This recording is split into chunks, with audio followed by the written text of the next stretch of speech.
Hello my dear student, कैसे हो आप सब। I hope you all are best. अच्छे से होंगे आप सब। आज हम आपके लिए लेकर आए हैं इलेक्ट्रोस्टैटिक्स का अगला लेक्चर और हम लोग डिस्कस करने वाले हैं ब्यूटीफुल सा टॉपिक। हेडिंग डाला जाए रिलेटिव परमिटिविटी, जिसका एक और नाम है बेटा डाइइलेक्ट्रिक कांस्टेंट। रिलेटिव परमिटिविटी को ही डाइइलेक्ट्रिक कांस्टेंट बोलते हैं। क्या है ये रिलेटिव परमिटिविटी, ये अपने को अच्छे से समझना पड़ेगा, ठीक है ना। अब रिलेटिव परमिटिविटी है तो रिलेटिव शब्द हम बहुत बार आपको समझा चुके हैं। आपको पता है कि मैं आपको रामबाण इलाज देता हूं कि आप ना कॉन्सेप्ट बिल्डअप करो। कॉन्सेप्ट बनेगा बेटा, कहीं पे भी आप आराम से ओवरकम कर सकते हो किसी भी सिचुएशन से।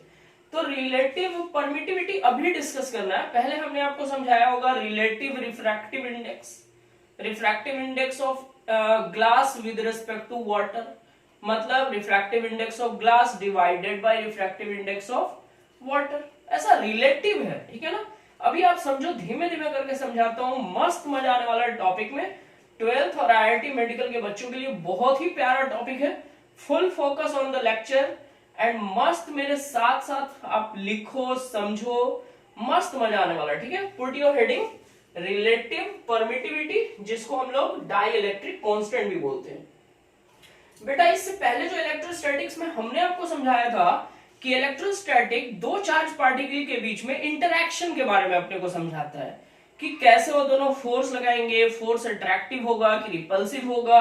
ये सारा सिचुएशन हम लोग डिस्कस कर चुके हैं।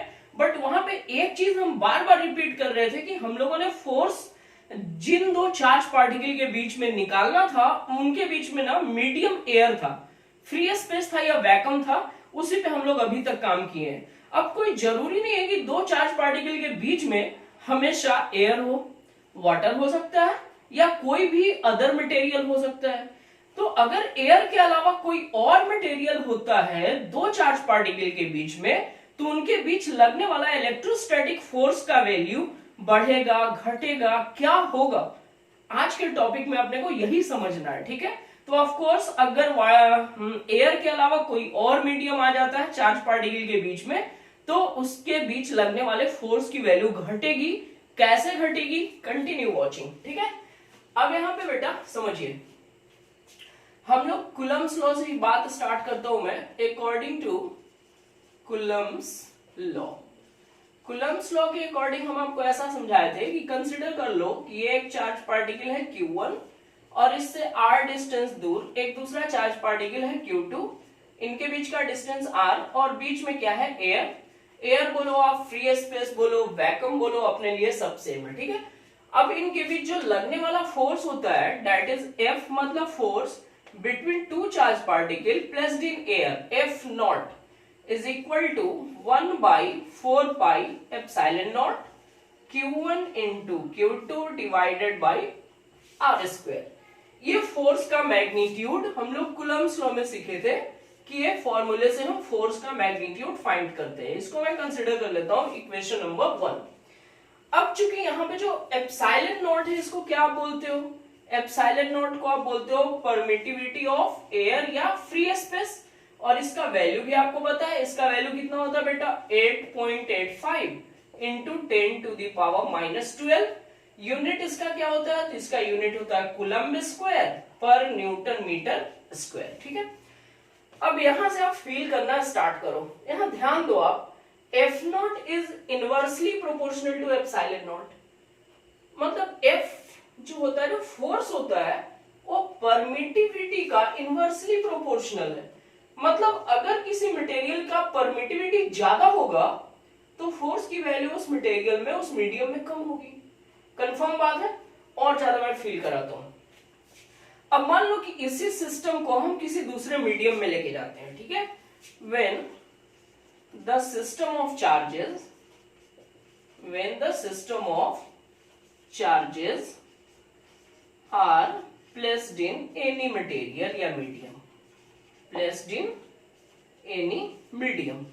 अब इनको ना हम कोई दूसरे मीडियम में प्लेस कर लेते हैं, तो चार्ज वही है बट बीच में एक दूसरा मीडियम आ गया। चार्ज है हमारा वही Q1, ये चार्ज है Q2, इनके बीच का सेपरेशन R है, बट बीच में कोई भी एक मीडियम आ गया।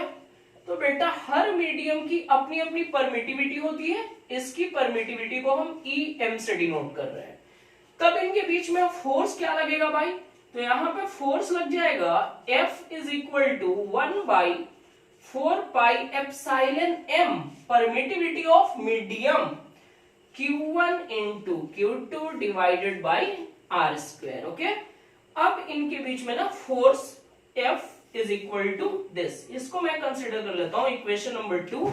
एक्चुअली में ये FM है, मतलब force between two charge particle in any other medium, air में नहीं कोई दूसरा मीडियम में, यहाँ वाटर हो सकता है भाई, यहाँ माइका हो सकता है, यहाँ कोई भी दूसरा मीडियम है, तो फोर्स की वैल्यू हो जाएगी 1/4πε_m, मतलब permittivity of this medium Q1 Q2 by R²।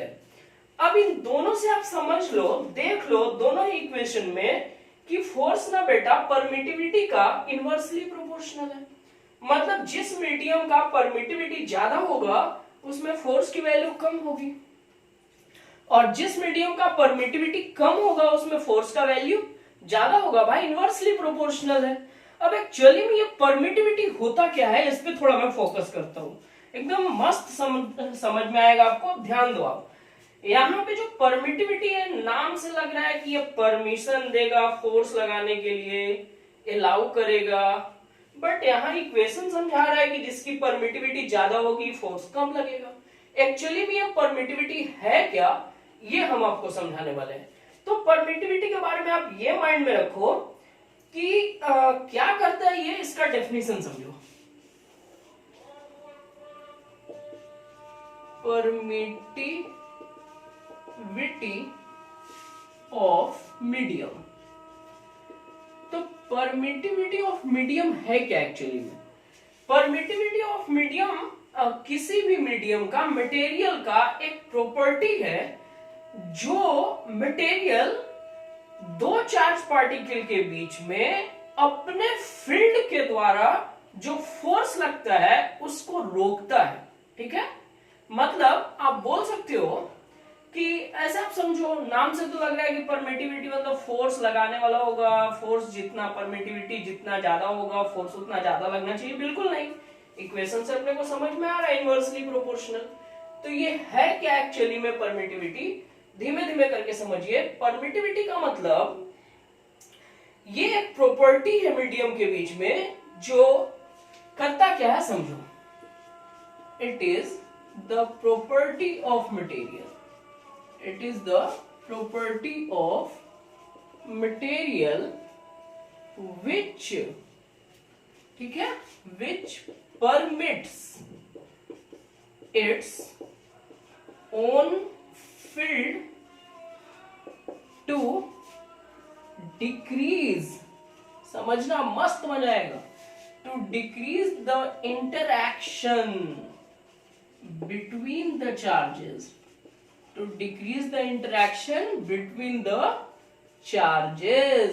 ठीक है, मीन्स परमिटिविटी हर मीडियम की अपनी प्रॉपर्टी है भाई, जो करता क्या है, तो मटेरियल अपना फील्ड बना के घटाता है, डिक्रीज करता है इंटरैक्शन बिटवीन द चार्ज के बीच के इंटरैक्शन को। अब यहां पे समझो, देखो एयर की परमिटिविटी सबसे कम, एयर है, फ्री स्पेस है, कोई मॉलिक्यूल ही नहीं है, तो वहां पे वो फोर्स को क्या घटाएगा। अब एयर के अलावा बीच में आप वाटर ले लो, वाटर के पास मॉलिक्यूल्स है भाई, वो अपना एक फील्ड बनाएगा और फोर्स जो उनके बीच लग रहा है उसको डिक्रीज करेगा। सीन क्लियरली समझ में आ रहा है? अब यहां से आप समझो, epsilon not is greater than epsilon M. ठीक है, एप्सिलॉन नॉट मतलब परमिटिविटी ऑफ फ्री स्पेस, ये जो फ्री स्पेस की परमिटिविटी है ये कम है, less than permittivity of medium. इसका मतलब कि force between two charge particle in air will be greater than force between two charge particle in medium. Air की परमिटिविटी कम, तो एयर में दो चार्ज पार्टिकल के बीच फोर्स ज्यादा, मीडियम का परमिटिविटी ज्यादा, तो मीडियम में दो चार्ज पार्टिकल के बीच में फोर्स की वैल्यू कम। ठीक है, अभी आपको धीमे धीमे करके मस्त समझ में आ रहा है, ठीक है ना। अब ये दो इक्वेशन हमने यहाँ पे बना के रखे हैं, सिंपली आप समझिए इन दोनों इक्वेशन को हम डिवाइड करते हैं। डिवाइडिंग इक्वेशन 1 बाई 2, इक्वेशन 1 को हम 2 से डिवाइड करेंगे, ठीक है। तो इक्वेशन 1 का आप एलएचएस देख लो क्या है, एफ नॉट, ठीक है ना, एफ नॉट डिवाइडेड बाई, इसका एलएचएस देखो F M, F M is equal to 1 by 4 pi epsilon not, 1 by 4 pi epsilon not Q1 Q2 by R square whole divided by 1 by 4 pi epsilon m, permittivity of medium, Q1 Q2 by R square. अब बेटा यहाँ पे थोक के भाव में काट लो तुम, ये पूरा उड़ गया, ये उड़ गया, फाइनली क्या बचा, therefore F not by F M is equal to, देखो ये ऊपर जाएगा, ई एम मतलब epsilon M divided by epsilon not. This ratio permittivity of medium divided by permittivity of air, vacuum, this ratio is called relative permittivity। मस्त मजा आया। em by e naught is called relative permittivity। इसी को क्या बोला जाता है, relative permittivity बोला जाता है, और इसको हम लोग एप्सिलॉन आर से डिनोट करेंगे, ठीक है। और इसको बेटा डाइलेक्ट्रिक कांस्टेंट भी बोला जाता है। तो जब आप इसको डाइलेक्ट्रिक कांस्टेंट बोलते हो तो बुक वाले इसको के से डिनोट करते हैं, ठीक है ना। em by e naught is called relative permittivity। relative permittivity को अभी हम अपने लेक्चर में er से डिनोट करेंगे, और डाइलेक्ट्रिक कांस्टेंट, डाइलेक्ट्रिक कांस्टेंट को हम लोग के से डिनोट करेंगे। अब यहां से आपको इसका डेफिनेशन समझ में आ गया कि रिलेटिव परमिटिविटी होता क्या है एक्चुअली में, ठीक है। जल्दी से आप इसको कॉपी करो, वीडियो को पॉज करो, जल्दी से आप इसको कॉपी करो, ठीक है।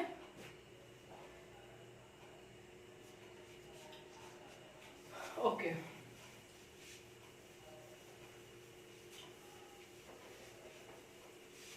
मीन्स अभी तक हम लोगों ने देखा कि relative permittivity is defined as the permittivity of medium divided by permittivity of air या फ्री स्पेस। अभी और फील कराऊंगा, मस्त मजा आने वाला है, आप धीमे धीमे करके मजा लो टॉपिक का।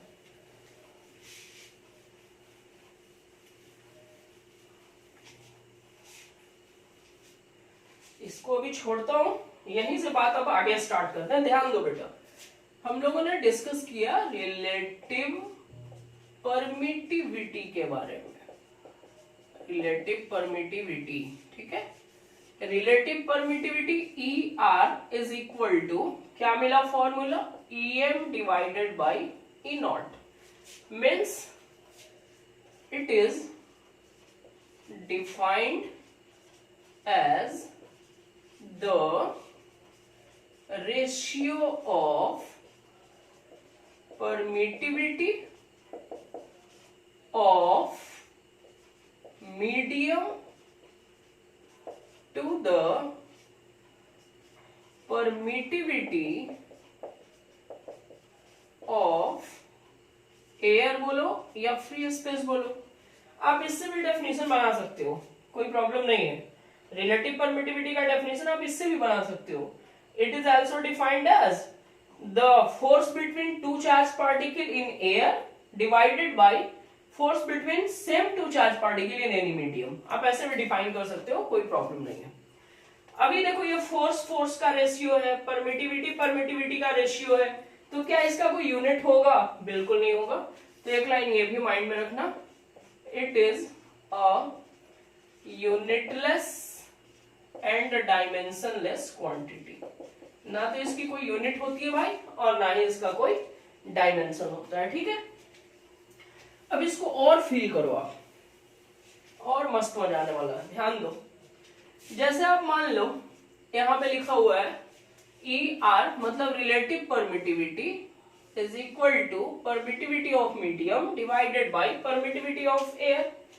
since relative permittivity is equal to permittivity of medium divided by permittivity of free space, तो therefore यहां से अगर आप permittivity of medium निकालोगे तो permittivity of medium is equal to ER into E naught। इसका मतलब permittivity of any medium is equal to relative permittivity times the permittivity of free space। permittivity of medium is equal to relative permittivity Guna permittivity of air या free space। ठीक है, कुछ example से feel कराता हूं मैं और आपको। जैसे आप एक कुछ एग्जांपल समझो, मैंने मान लिया ऐसा, मान क्या लिया, होता भी है relative permittivity of water is 81, find its permittivity। मतलब वाटर की रिलेटिव परमिटिविटी 81 है, तो वाटर की परमिटिविटी कितनी होगी? Very simple, since permittivity of medium is equal to relative permittivity into permittivity of free space। यहाँ पे बात अपने को वाटर की करनी है, तो permittivity of water is equal to relative permittivity 81 into epsilon naught। epsilon naught का वैल्यू आपको पता है, relative permittivity of water is equal to 81 into 8.85 into 10 to the power minus 12। Unit भी आपको पता है, कूलम्ब स्क्वायर पर न्यूटन मीटर स्क्वायर। फिल आया? मतलब एक्चुअली में परमिटिविटी ऑफ किसी भी मीडियम का होता क्या है, तो एयर के परमिटिविटी में हम रिलेटिव परमिटिविटी से मल्टीप्लाई करेंगे तो उस मीडियम का हमको मिल जाएगा परमिटिविटी। इतना सीन समझ में आया? पक्का बात है? जैसे मान लो एक और बात ले लो, कोई बोलता है रिलेटिव permittivity of glass होता है 5 to 7, 5 भी हो सकता है, 6 भी हो सकता है, 7 भी हो सकता है, डिफरेंट टाइप के ग्लासेस होते हैं। मैं 5 ले लेता हूँ। Relative permittivity of glass is 5। Glass का रिलेटिव परमिटिविटी 5 है, तो परमिटिविटी ऑफ ग्लास की परमिटिविटी कितनी होगी? आप सिंपली बोल दो permittivity of medium is equal to relative permittivity into epsilon naught. तो therefore permittivity of glass is equal to relative permittivity 5 epsilon naught. Epsilon naught का वैल्यू आपको अच्छे से समझ में आता है। पक्का बात है? यहां तक क्लियर है? अब हम आपको कुछ क्वेश्चन कराते हैं जो और ज्यादा मस्त फील कराएगा। एक बार मैं देख लूं ड्यूरेशन कितना हुआ, गर्मी गंदा वाला लग रहा भाई। आराम से क्वेश्चन होगा बेटा। अभी हो गया? ओके।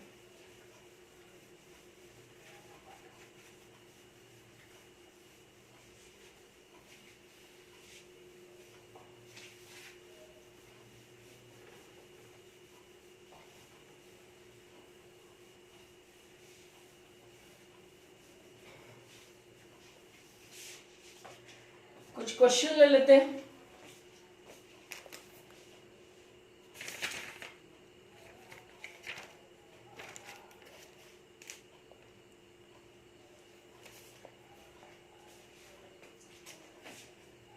बहुआ वाला क्वेश्चन ले रहा हूं। एक क्वेश्चन लास्ट में बहुत ढंग का कराऊंगा, एक दो आपको बस कॉन्सेप्ट बनाने के लिए, अंडरस्टैंडिंग के लिए क्वेश्चन ले रहा हूं मैं। क्वेश्चन ये बोलता है कि two charged particles are placed, the force between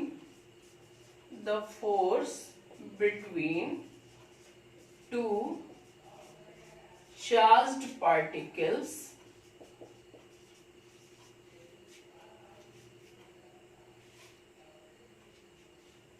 is F naught placed at some distance in air. F naught placed at some distance in air. Okay. Now the whole arrangement is taken in a liquid. Now the whole arrangement is taken in a liquid. Now the whole arrangement is taken in a liquid and force becomes F naught by 4. Find the relative permittivity of liquid.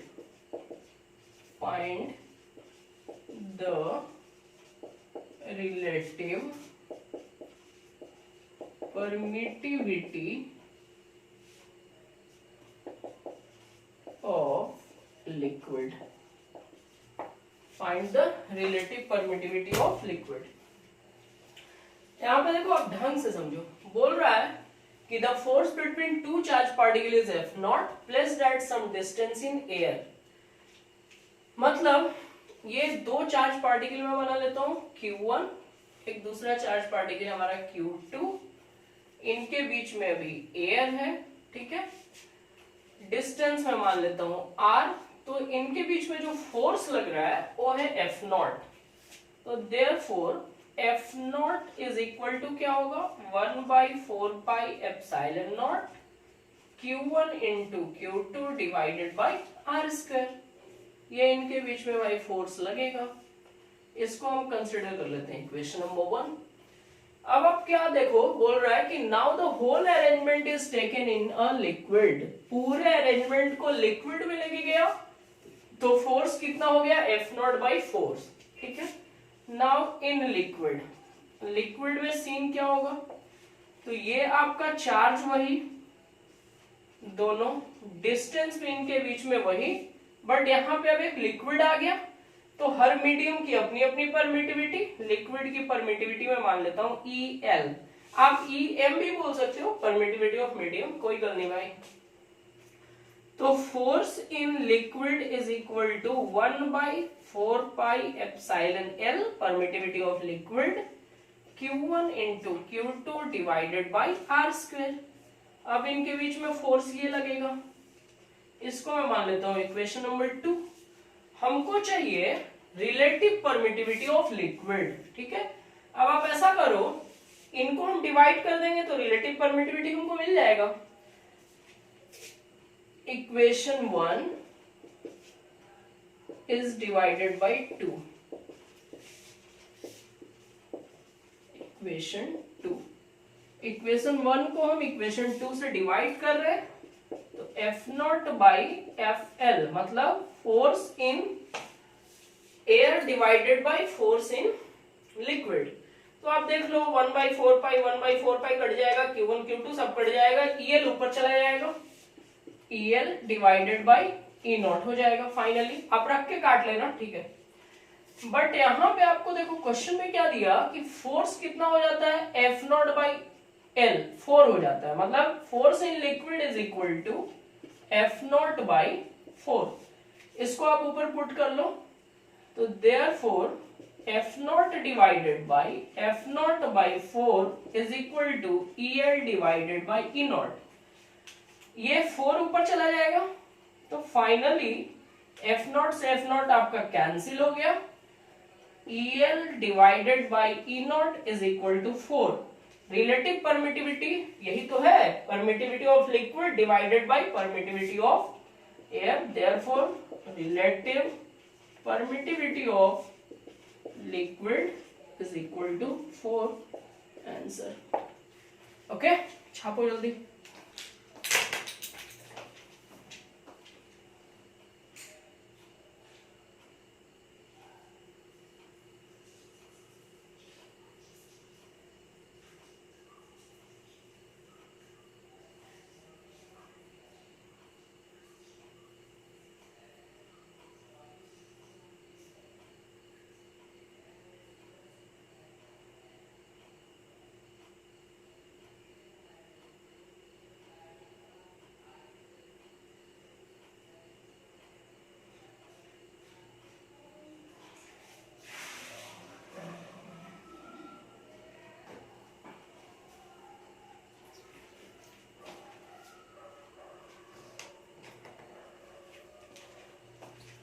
हो गया। अगला question लेते हैं। समझ आया ना? मत समझ में आएगा भाई। अगला क्वेश्चन देखो आप क्या बोलता है।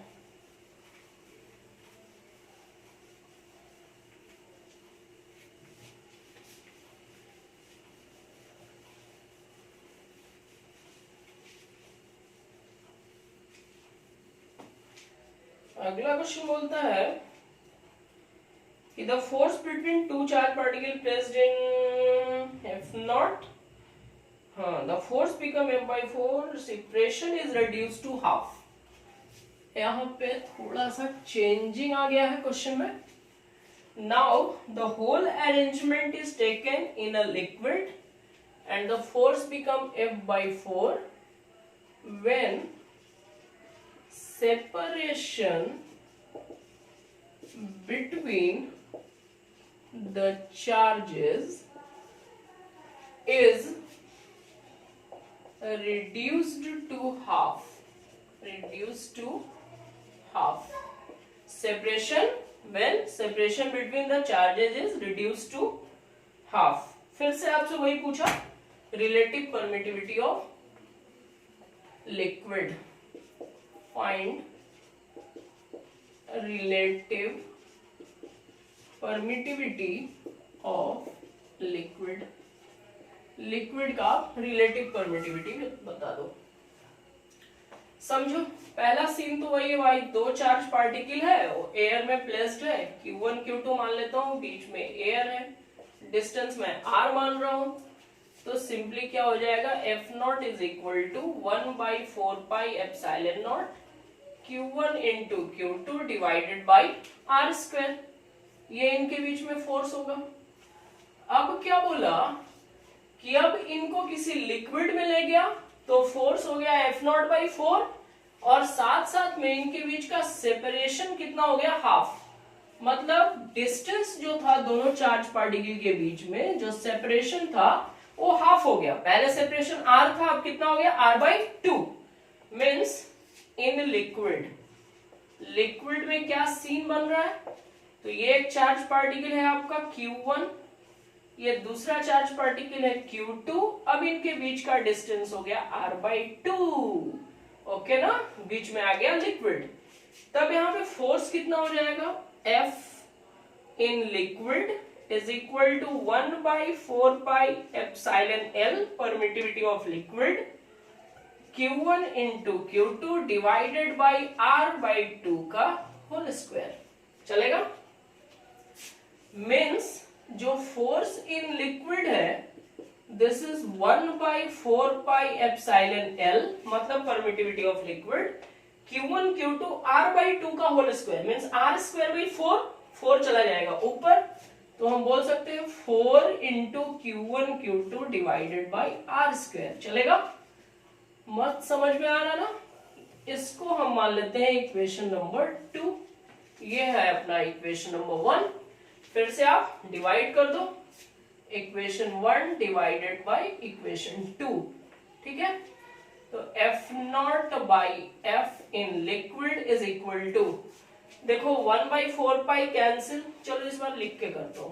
F0 है 1/4πε0 Q1 into Q2 divided by R² whole divided by 1/4πε0। 4 है यहाँ पे, 4 Q1 into Q2 divided by R²। 1/4π cancel, Q1 Q2 by R² cancel. ठीक है? बचा क्या, F0/FL फोर्स इन लिक्विड, ये ऊपर चला जाएगा, ε0 divided by 4 into ε0। Okay, but बेटा यहाँ पे फोर्स देखिए लिक्विड में कितना हो जाता है, F0/4 हो जाता है। पुट करो यहाँ पे, F0 divided by F0/4 is equal to EL divided by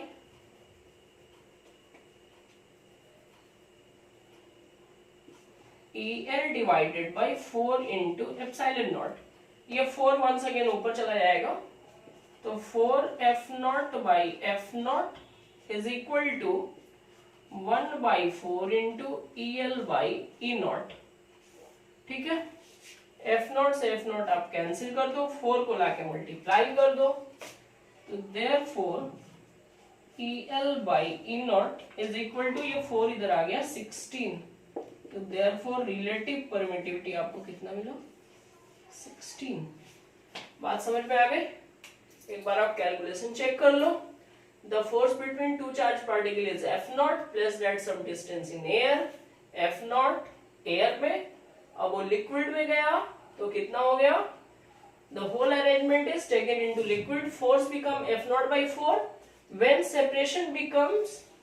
separation between the charges reduced to half। separation R के बदले क्या आ गया R/2, तो फोर्स हो गया लिक्विड में 1/4πε_L, मतलब permittivity of liquid Q1 Q2 by R/2 का होल स्क्वायर। R/2 का होल स्क्वायर मतलब R²/4, 4 चला गया ऊपर, यहाँ पे देखिए 4 चला गया ऊपर, Q1 Q2 बाई R²।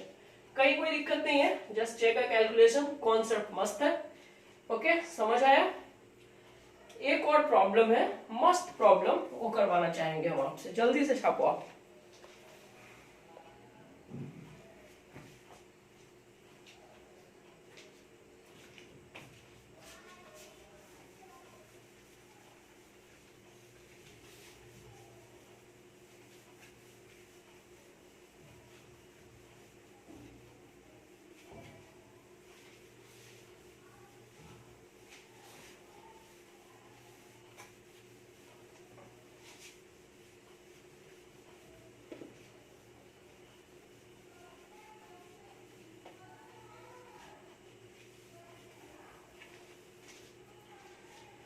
अगला क्वेश्चन देखो क्या बोलता है,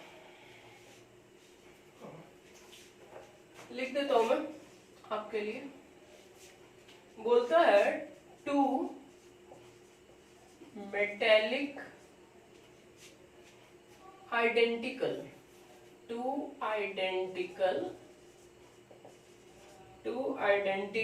metallic charged sphere are hung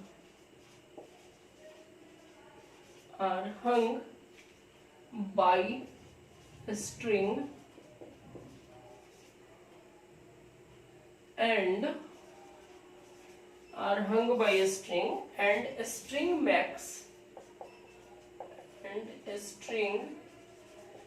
max 60 degree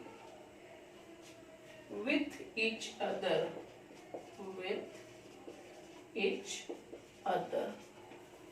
string max 60 degree with each other in vacuum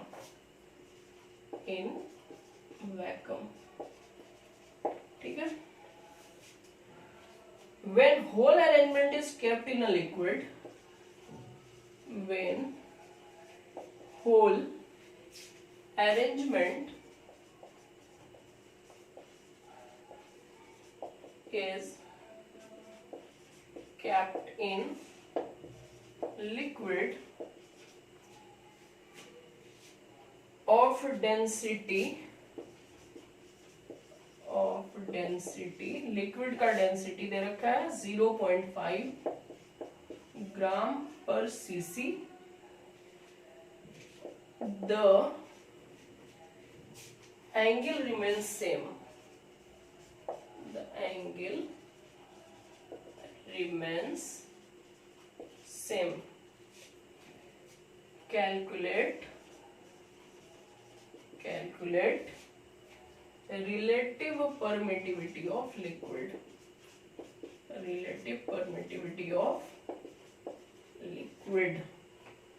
question में एक और इंफॉर्मेशन दिया, that is density of sphere is equal to 1.5 gram per CC.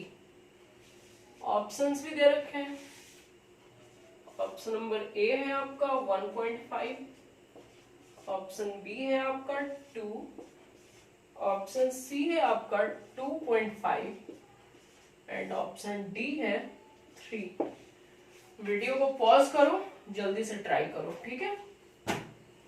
Information जो दिया है इधर मैं साइड में लिख लेता हूँ, अपना हेल्प आएगा क्योंकि इसको साफ करना पड़ेगा।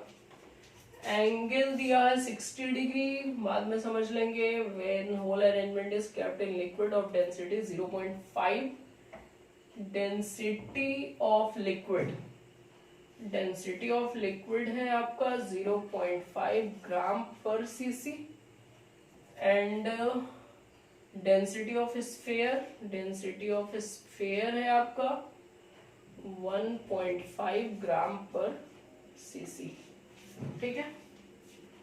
जल्दी से राइट करो बेटा, लिख लिए। आप वीडियो को पॉज करके ट्राई करो, हो गया। चलो अब समझो, मस्त क्वेश्चन है, अच्छे से समझो, ये ढंग का क्वेश्चन है।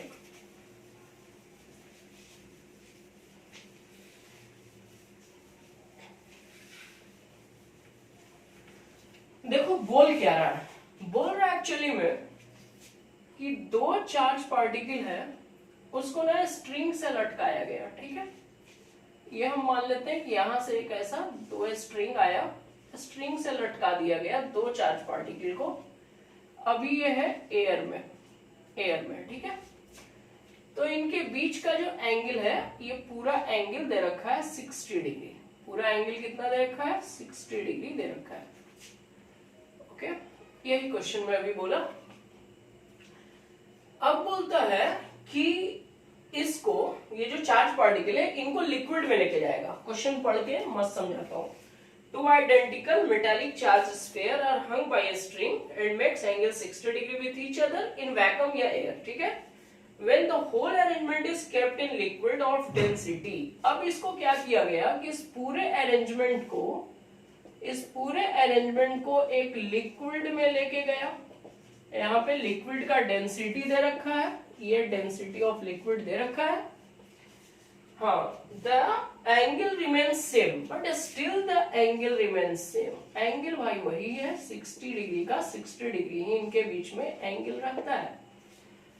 डेंसिटी लिक्विड का दे रखा है और आपसे पूछा है रिलेटिव परमिटिविटी ऑफ लिक्विड। अब रिलेटिव परमिटिविटी निकालने के लिए आपको ना फोर्स निकाल के रेशियो निकालना पड़ेगा, F0 by Fm, याद आया? वही। अब धीमे धीमे करके यहाँ पे समझो। एक्चुअली मैं मान लेता हूं कि ये जो चार्ज है Q1 है, ये चार्ज हमारा Q2 है, इसका मास हम M मान लेते हैं। मास दोनों का आइडेंटिकल है ना, M मान लेते हैं। अब यहाँ पे जो लगने वाला बहुत सारा फोर्स है, उस पे पहले आप सोचो। तो अगर मास M है तो सबसे पहले तो डाउनवर्ड डायरेक्शन में खानदानी फोर्स लगेगा mg। स्ट्रिंग में एक फोर्स लगेगा आपका टेंशन, ठीक है। अब देखो क्वेश्चन कभी भी आएगा तो ये एंगल चेंज हो सकता है। 60 डिग्री दिया है, हो सकता है 90 दे दे, 40 दे दे, एंगल कुछ भी दे सकता है, 30 दे दे। ऐसा मान लेते हैं कि ये पूरा एंगल 60 है, इधर भी 30, इधर भी 30, तो हम इसको थीटा मान लेते हैं, इसको भी थीटा। मतलब अपने एजम्पशन के according 2 theta is equal to 60 degree. एक जनरल सॉल्यूशन समझा रहा हूं मैं, जनरल सॉल्यूशन। एंगल कुछ भी दे दे, प्रॉब्लम नहीं। अब ये एंगल थीटा है तो ये एंगल भी थीटा होगा और इधर हो जाएगा टेंशन का कंपोनेंट T cos थीटा और इस डायरेक्शन में हो जाएगा कंपोनेंट T sin थीटा, ठीक है। अब चूंकि ये दोनों चार्ज पार्टिकल है तो चार्ज पार्टिकल के बीच में इलेक्ट्रोस्टैटिक फोर्स भी लगेगा, तो यहाँ पे एक फोर्स लग जाएगा आपका F0। अब देखो दो चार्ज पार्टिकल को ऐसे धागा से बांध के लटकाया, ऐसे मान लो सिंपली दो चार्ज पार्टिकल को धागा से बांध के लटका दिया। अब दोनों चार्ज पार्टिकल है, दोनों पॉजिटिव है, तो इनके बीच में ऐसा रिपल्सिव फोर्स लगा और ये ऐसा सेपरेट हुआ और 60 पे जाके रुक गया। मतलब 60 डिग्री के एंगल पे यहाँ पे नेट फोर्स 0 लग रहा है। नेट फोर्स 0 लगने का मतलब कि इक्वल एंड अपोजिट फोर्स एक दूसरे को कैंसिल कर रहे हैं। तो देयरफॉर यहां से आप देख सकते हो T sin theta is equal to F0, T sin theta is equal to F0 and T cos theta is equal to mg। चलेगा? दोनों को अगर हम डिवाइड कर दें तो टेंशन से टेंशन कट जाएगा। चलो कर ही देता हूं। T sin theta divided by T cos theta is equal to F not by M G. Tension से tension cancel and therefore tan theta is equal to आया F not by M G. चलेगा, कोई दिक्कत नहीं। Okay, अब ये पूरी कहानी आप लिक्विड में समझो। अब तो यहाँ पे कोई लिक्विड आ गया तो इस पे लगने वाला फोर्स कितना होगा, तो सबसे पहले तो डाउनवर्ड डायरेक्शन में वही mg। यहाँ पे बेटा इसमें टेंशन लगेगा T, एंगल फिर से वही कर लेता हूं, इधर भी थीटा इधर भी थीटा। अपवर्ड डायरेक्शन में यहाँ पे एक फोर्स लगेगा आपका T cos थीटा, ये एंगल थीटा है ना, इधर फोर्स लगेगा आपका T sin थीटा। ठीक है, अच्छा चूंकि लिक्विड में है तो जब डाउनवर्ड डायरेक्शन में mg लग रहा है तो लिक्विड एक अप थ्रस्ट लगाएगा, मतलब ऊपर के डायरेक्शन में एक और फोर्स लगेगा आपका अप थ्रस्ट। अप थ्रस्ट को हम चलो U से डिनोट कर लेते हैं। ये दोनों चार्ज पार्टिकल हैं तो इनके बीच में रिपल्सिव फोर्स भी लगेगा। लिक्विड में इस फोर्स को हम मान लेते हैं FL, force in liquid, electrostatic force in liquid. अब आप सीन को बैलेंस करो, नेट फोर्स 0 है यहाँ पे भी, तो T sin theta is equal to FL, T sin theta is equal to force in liquid. अब देखो यहाँ पे T cos theta plus up thrust mg को बैलेंस कर रहा है, तो T cos theta plus up thrust is equal to mg, तो therefore T cos theta is equal to mg minus up thrust. ठीक है, ये एक इंफॉर्मेशन, दूसरा ये इंफॉर्मेशन। अब इन दोनों को आप फिर से डिवाइड कर लो, तो T sin theta divided by T cos theta is equal to force in liquid divided by mg minus up thrust. तीन tension cancel, T sin theta by cos theta हो गया आपका tan theta, tan theta is equal to force in liquid divided by mg minus u up thrust. अब यहाँ पे सबसे पहले तो आपको ये समझना पड़ेगा कि अप थ्रस्ट की वैल्यू कितनी है। तो बेटा याद करो अप थ्रस्ट वाला अपना क्लास, फ्लूइड वाला अपना क्लास, हाइड्रोस्टैटिक्स जहां पे हम आपको आर्किमिडीज प्रिंसिपल, बायोन फोर्स, कोई अप थ्रस्ट बोलते हैं, ये सब पढ़ाया था 11th में। अप थ्रस्ट होता क्या है इस पे थोड़ा सा मैं फोकस कर लेता हूं। यहाँ पे जैसे आप मान लो ये कोई लिक्विड है, ठीक है, ये कोई लिक्विड है, लिक्विड में आपने किसी ऑब्जेक्ट को डिस्प्लेस किया तो ये लिक्विड इस पे अपवर्ड डायरेक्शन में जो फोर्स लगाता है उसी को अप थ्रस्ट बोलते हैं। Up thrust is equal to weight of liquid displaced. पक्का बात, वेट ऑफ लिक्विड डिस्प्लेस मतलब वेट बोले तो mg, ठीक है ना, वेट बोले तो mg, wait of liquid displaced. m हो गया मास, आप बोलो वेट मींस mg, मास क्या होता है, मास हो जाएगा वॉल्यूम इनटू डेंसिटी। पक्का बात है, वॉल्यूम इनटू डेंसिटी। तो यहाँ पे वेट मतलब mg, श्योर बात है, वेट बोले तो mg, बट आप मास इज इक्वल टू लिख सकते हो, मास बोले तो वॉल्यूम v, स्फीयर का, डेंसिटी लिक्विड का, लिक्विड डिस्प्लेस हो रहा है ना, density of liquid into g। ठीक है, अब यहाँ पे सबका वैल्यू पुट कर लो, तो u is equal to volume को भी छोड़ देते हैं, लिक्विड का डेंसिटी दिया था, कितना दिया था लिक्विड का डेंसिटी, क्वेश्चन में देखना पड़ेगा, density of liquid is 0.5, liquid का डेंसिटी ले लो आप 0.5 और ये हो गया आपका g। अब थ्रस्ट का वैल्यू मिल गया। अब देखो ये इक्वेशन 1 में भी अपने को tan थीटा मिला है, इक्वेशन 1 में भी tan थीटा का वैल्यू है, इक्वेशन 2 में भी tan थीटा का वैल्यू है। दोनों इक्वेशन को हम सिंपली कंपेयर कर देते हैं, कंपेयरिंग बोथ इक्वेशंस। दोनों इक्वेशन को कंपेयर करो, दोनों के LHS में tan थीटा RHS बराबर होगा, means F not by M g is equal to F L divided by M g minus u. अब ना ये जो mg है, ये देखो यहाँ पे ये वाला mg, ये स्फीयर पे डाउनवर्ड डायरेक्शन में लग रहा है, तो यहाँ पे मास ऑफ स्फीयर मतलब volume of sphere into density of sphere, तो F not divided by volume भी और स्फीयर की density 1.5 is equal to F L divided by sphere का मास मतलब वॉल्यूम, g मतलब g को आप mass, m is equal to density into volume ना, तो ये वॉल्यूम हो गया और डेंसिटी मतलब v हो गया वॉल्यूम, डेंसिटी हो गया आपका 1.5 और g माइनस, अब थ्रस्ट का वैल्यू हम निकाल चुके हैं, v इंटू 0.5 इंटू जी। ठीक है, अब आप ऐसा करो, v को उड़ा दो, तो ये हो गया एफ नॉट बाई 1.5, अरे यार इधर v कॉमन लेके काट देंगे ना, एफ एल, अच्छा यहाँ पे जो अपना g है, देखो g भी उड़ गया, v भी उड़ गया, g भी उड़ गया, एक स्टेप बढ़ा लेता हूं यार, मैं स्पेस कम है इसलिए दिमाग लगा रहा हूं, v g कॉमन ले लिए जी, 1.5 बाहर है G, F L divided by V G common ले लो जी, 1.5 माइनस 0.5।